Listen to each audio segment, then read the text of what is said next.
Video like जरूर कर लीजिए और ऐसे वीडियो लगातार फ्री में पाने के लिए चैनल को तुरंत सब्सक्राइब कर लीजिए और बेल आइकन को जरूर टैप कर लीजिए ताकि आगे भी सारे वीडियो आपको मिलते रहे। यूट्यूब में फॉलो करते हैं तो प्लीज ये वाला फ्री टेलीग्राम चैनल जरूर ज्वाइन कर लीजिएगा। सारे नोटिफिकेशन सारे अपडेट यहीं पे आते हैं, ध्यान रखिए। हेलो दोस्तों, welcome back to our YouTube channel CSAT preparation. उम्मीद है कि आप स्वस्थ होंगे और बेहतर तैयारी कर रहे होंगे। फ्रेंड्स, आज की इस क्लास में हम लोग यूपी पीसीएस प्री 2024 के लिए इंग्लिश के 75 डेज स्ट्रेटेजी के डे 13 का डिस्कशन करेंगे।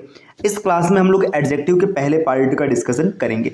आज की क्लास से हम लोग एडजेक्टिव शुरुआत कर रहे हैं। इससे पहले की क्लास में हम लोगों ने नाउन और प्रोनाउन को कंप्लीट डिस्कस कर रखा है। अगर आपने नहीं देखा है तो आप प्लेलिस्ट में जाकर जरूर देखिएगा। एडजेक्टिव के बारे में हम लोग समझेंगे कि क्या होता है, इसके बारे में बेसिक सी चीज़ों की चर्चा करेंगे। तो चलिए दोस्तों, शुरू करते हैं अपने आज के इस क्लास को। देखिए, अगर आप टीम के पेड कोर्सेज से जुड़ना चाहते हैं तो यहाँ पे कुछ नंबर्स दिए गए, आप इन नंबर पे कॉल करके पेड कोर्स से जुड़ने की प्रक्रिया समझ सकते हैं। ये ज्ञान सर का व्हाट्सएप नंबर है, आप यहाँ से व्हाट्सएप के माध्यम से भी जानकारी प्राप्त कर सकते हैं। इसके अतिरिक्त अगर आपने अभी तक प्ले स्टोर से स्टडी फॉर सिविल सर्विसेज का एप्लीकेशन इंस्टॉल नहीं किया तो इसको जरूर इंस्टॉल कीजिएगा।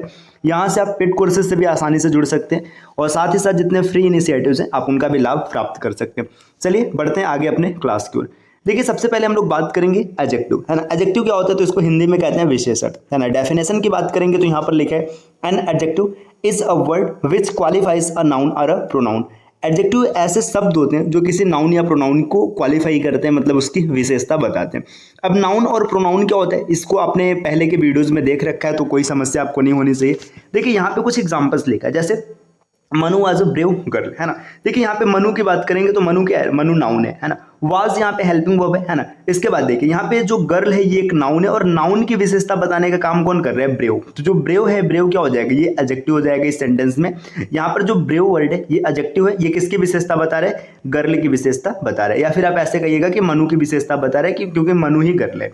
आगे देखिए, Sandeep wears a black shirt, है ना। देखिए, संदीप की बात करेंगे, है ना। संदीप यहाँ पर नाउन है ना। वियर्स यहाँ पे वर्ब का कार्य कर रहे हैं। ब्लैक क्या है, ब्लैक क्वालिटी बता रहे हैं, किसकी क्वालिटी बता रहे हैं, शर्ट की, है ना। और शर्ट क्या है, एक नाउन है। तो ये देखिए ब्लैक शर्ट, ये जो ब्लैक है, ब्लैक यहाँ पर एडजेक्टिव का कार्य कर रहा है। तो दोस्तों आपको अच्छे से क्लियर हो गया होगा। आप बहुत सी चीजें लिख सकते हैं, जैसे देखिए आपने लिखा गुड बॉय, है ना, गुड बॉय। तो यहाँ पर जो गुड वर्ड है ये क्या है, ये बॉय की विशेषता बता रहे हैं। जैसे आपने बोला माई कार, देखिए ये कार नाउन है, कार की विशेषता कौन बता रहे हैं, माई। तो माई क्या हो जाएगा, एडजेक्टिव हो जाएगा।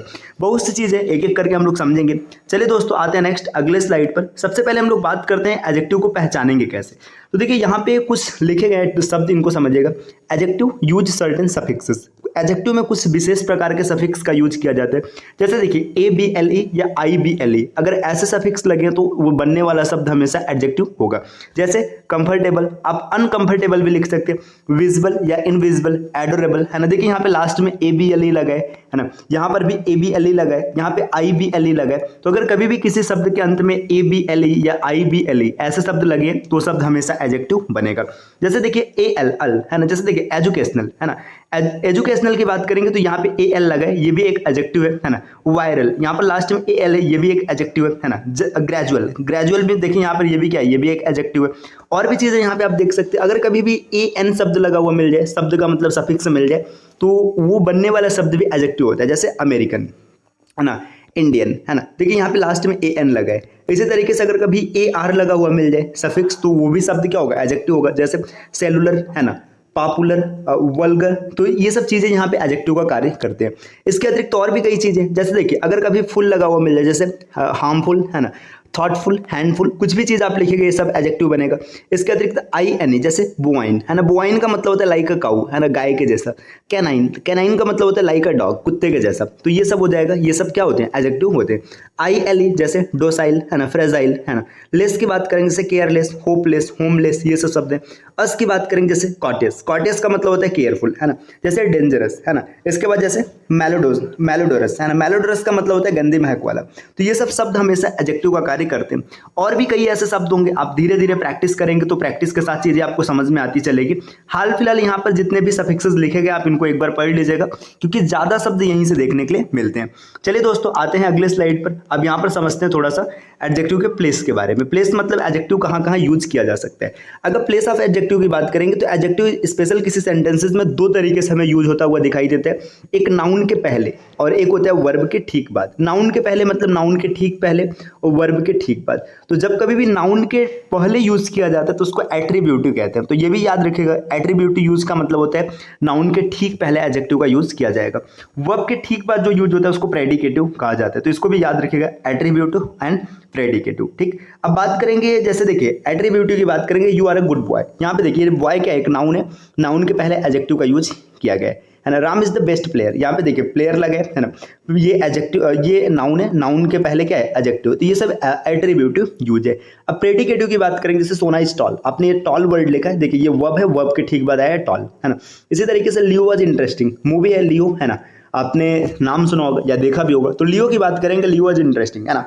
ये जो इंटरेस्टिंग है, इंटरेस्टिंग क्या है, एक एडजेक्टिव है, एडजेक्टिव है ना। ये लियो की विशेषता बता रहे हैं, लेकिन ये वर्ब के बाद यूज किया गया, तो इस वजह से क्या प्रेडिकेटिव यूज है इसका। तो इतनी चीजें आपको अच्छे से क्लियर हो गई होगी।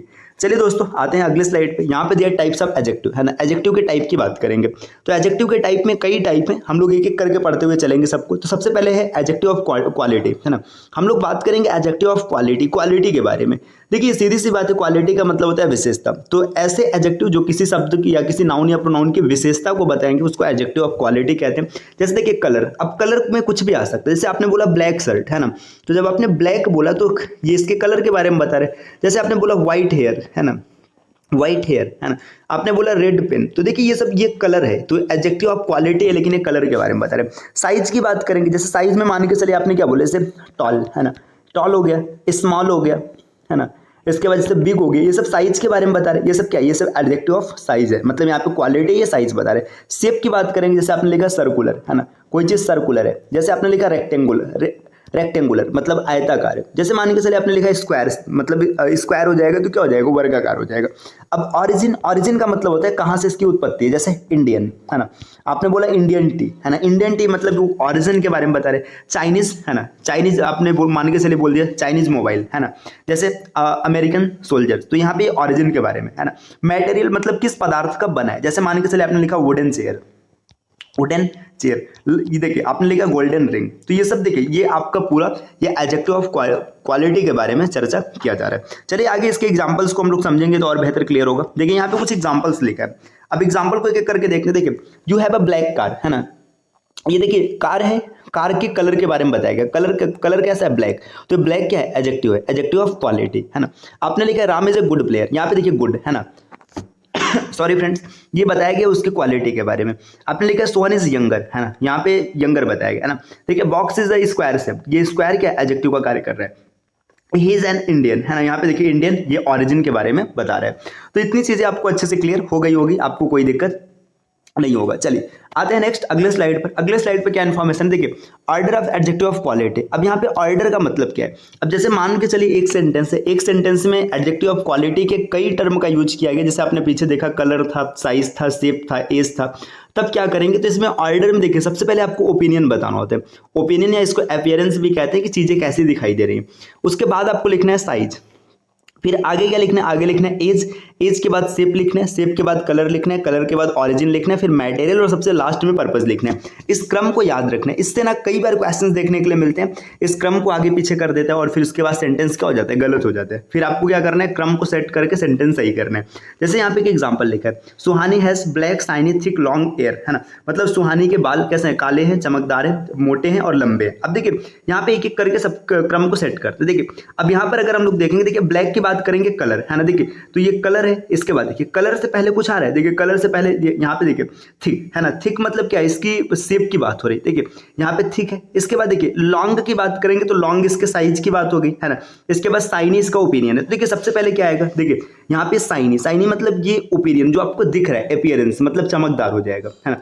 दूसरे नंबर पे आपको क्या दिख रहा है, दूसरे नंबर पे इसका साइज दिख रहा है ना, लॉन्ग, है ना। तीसरे नंबर पे इसका शेप दिख रहा है, शेप का मतलब मोटाई, और चौथे नंबर पे इसका कलर दिख रहा है। तब आप इसको ऐसे सेट करेंगे, सुहानी, सुहानी हैज, देखिए साइनी, लॉन्ग, थिक और ब्लैक हेयर। तो ये इसका बिल्कुल सही स्वरूप हो जाएगा, Suhani has shiny long thick black hair, है ना। तो इस तरीके से देखिए ये सेंटेंस आपको देखने में बड़ा एनोइंग सा लगेगा, बड़ा अजीब सा लगेगा कि ये कैसा सेट हो रहा है, लेकिन ये इसका क्रम होता है। तो आप इसको इस तरीके से सेट करेंगे।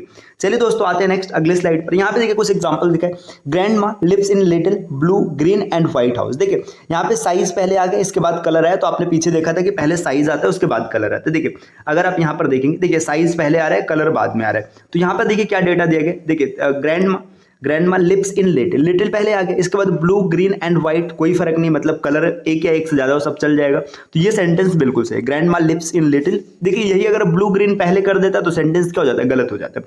माई ब्यूटीफुल, देखिए ब्यूटीफुल मतलब ये इसका अपीयरेंस है, अच्छा दिख रहा है ना। Big antique circular brown English wooden coffee table was broken in the move. देखिए यहाँ पर अगर आप देखेंगे तो इसके क्रम में ये सेंटेंस बिल्कुल सही। सबसे पहले ब्यूटीफुल आया, फिर बिग आया, फिर एंटिक आया, सर्कुलर है, ब्राउन है, इंग्लिश वुडन। ठीक है, ये एकदम सही सेंटेंस है। तो इस तरीके से आपको याद रखना है। ये पीछे वाले पैटर्न को देखिए, यहाँ पे जो डेटा दिया लिखा गया है ना, ये रहा।